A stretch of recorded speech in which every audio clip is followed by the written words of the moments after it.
It is Friday, June 7th, and the Splash Zone is back in your life. I'm Matt Modai, and I have 3 NBA player props for you guys to lock in for Sunday's game, Game 2 of the NBA Finals between the Mavericks and the Celtics. Normally, I get this out the night before the game. This time, I'm getting it out 2 nights before the game, so you're welcome for that. To do a quick recap of Game 1, it was fine. Never going to apologize for having a profitable day. I wished it was a little bit better. I thought it was going to be better based on the way the game started.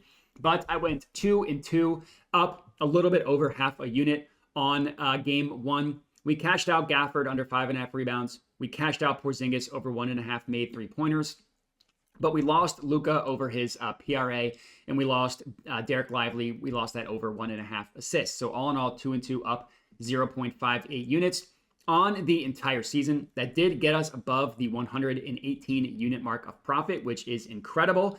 And then on the playoffs specifically, we are up over 10 units in the playoffs as well. Pretty amazing the success that we've had in this NBA season, including these playoffs. Let's hope we can keep it going in Game 2, starting in the Mavericks, obviously, versus Celtics game. Probably didn't need to say that, but we're taking Luka Doncic over 7.5 first quarter points. This is offered at minus 125 odds at DraftKings. So Luka actually went under this play in Game 1. That does not scare me off at all. It honestly makes me like this play even more because we get to fade recent results. Luka, it's not that he had a bad game by any means in Game 1. He just found his groove a little bit later. He scored 30 points in the game. That's despite the fact that he scored under his first quarter point prop and that he barely played in the fourth quarter. He cooked in the third, most importantly, or most specifically, he cooked in the third quarter. Regardless, Luka is generally a player that you can count on to start fast. You know, people think going back and thinking on his playoff performance thus far, he started off really, really slow in the first 2 series against the Clippers in the first round and then against the Thunder in the second round. Well, if you look at his entire playoffs, he's gone over this number in 13 of 18 playoff games. So even as his scoring and his shooting struggled as he was dealing with that knee sprain, he still has gone over this in 13 of 18 games. And twice in the games that he went under, he had exactly 7 points. So obviously came very close to this number. Now, what's a little bit weird are his first quarter minutes. He played less than 9 minutes in the first quarter of Game 1. In Games 3 and 5 of the Timberwolves series, he played the entire first quarter. And then in Game 4 of that series, he played about 10.5 minutes. So I would be surprised if he once again played fewer than 9 minutes in Game 2 in the first quarter. He only done that 4 times heading into the playoffs. Heading into this game in the playoffs. So I'm pretty confident that he's going to play 10 plus minutes in this one. In terms of the matchup, the way Game 1 went really, really makes me like Luka points in Game 2. So if you wanted to take his full game and you wanted to ladder that, I wouldn't hate it. I wanted to isolate in the first quarter because I think he starts off really, really hot. But the way the Celtics played defense was they basically said, nobody else aside from Luka Doncic is going to beat us. They took away all lob threats. They did not complete a single lob in the game. And the Celtics also took away the corner 3-point attempts for the Mavericks as well. The Mavericks only had 3 corner 3-point attempts in Game 1. And heading into the finals, they had averaged over 11.5 per game. And they had 3 in Game 1. So what that meant was that the Celtics were mostly fine with Luka going one-on-one, even if he was switched on the Horford or switched on the Derek White. Now, there was one time he got switched on the Derek White, immediately got a foul. Sometimes they did send traps, but it was rare. But they were mostly just okay with Luka scoring one-on-one. They did not want him to control the game as both a scorer and a passer. They said, Luka, you're going to get yours. The Mavericks offense is at their best when he's also distributing for other players. And he only had 1 assist in Game 1. Now, sure, the Celtics might end up changing their tactics, knowing that the Mavericks are going to play that differently. But I think at least in the first quarter, they're going to do what they did worked in Game 1. And I think Luka's going to be ready to cook. Now, for those of you that watched my video heading into Game 1, you already know this, but this, in general, is an excellent series and an excellent matchup for Luka Doncic to score a bunch of points. You want to know why? It's all because of the Celtics' style of defense. And more specifically, it's because of their drop coverage on defense. They don't want to blitz the pick and roll. They don't really want to send traps or anything like that. They want whoever is the big man on the pick and roll to keep everything in front of them. And that's how they're able to limit lobs. And they stuck to shooters on the outside. What that means is that Luka will be able to score if he wants to. And in Game 2, I'm pretty confident that he will want to. For context, in the regular season, the Celtics allowed the second most above the break 3-point attempts in the NBA, and they allowed the most pull-up 3-point attempts in the entire NBA. That's Luka's bread and butter. He's excellent at pulling up and making above the break 3-pointers. And then in the regular season, the Celtics allowed the 5th most points per game to main pick and roll ball handlers in the NBA. And Luka Doncic ran the 5th most pick and rolls in the regular season. But in the playoffs, he's actually run more pick and rolls. In the 2 games that these 2 teams played in the regular season, Luka scored 33 and 37 points, and he only made a combined 5 3-pointers. In game 1, Luka scored 30 points. He was 4 of 12 from deep. So the guess here is that Luka's going to be ready for this coverage. He's going to come out, start cooking in game 1, hopefully going over this prop for us. Next up, same game, obviously. I'm taking Kyrie Irving over 22.5 points, minus 108 odds at DraftKings. For this Kyrie Irving prop, really what we're doing here, we're fading recent results. Kyrie Irving had a horrible, horrible shooting performance in game 1, and I'm betting on positive regression in game 2. He was 6 of 19 from the field, and he was 0 of 5 from deep. This sounds like deja vu. It's because I did the same exact thing heading into game 5 against the Timberwolves. Kyrie had a horrible game 4. I bet on him in game 5. The reason why I'm doing it once again is I did the same thing I did then. I watched every single one of Kyrie Irving's shot attempts. I did that, and I was not overly concerned with his shot profile or anything like that. If he has the same exact shot profile in game 2 that he had in game 1, I would bet that he would score at least over 22.5 points and possibly even get to 30.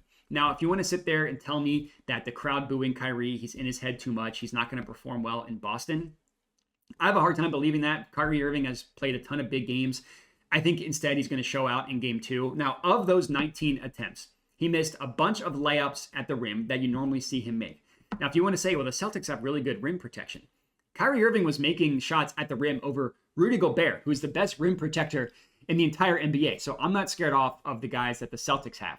Of his 5 3-pointers, 2 of them were legitimately wide open. One was off a rebound, one was off an inbound where they just totally lost him. He missed both wide open 3-pointers. You could at least expect him to shoot 50% on those.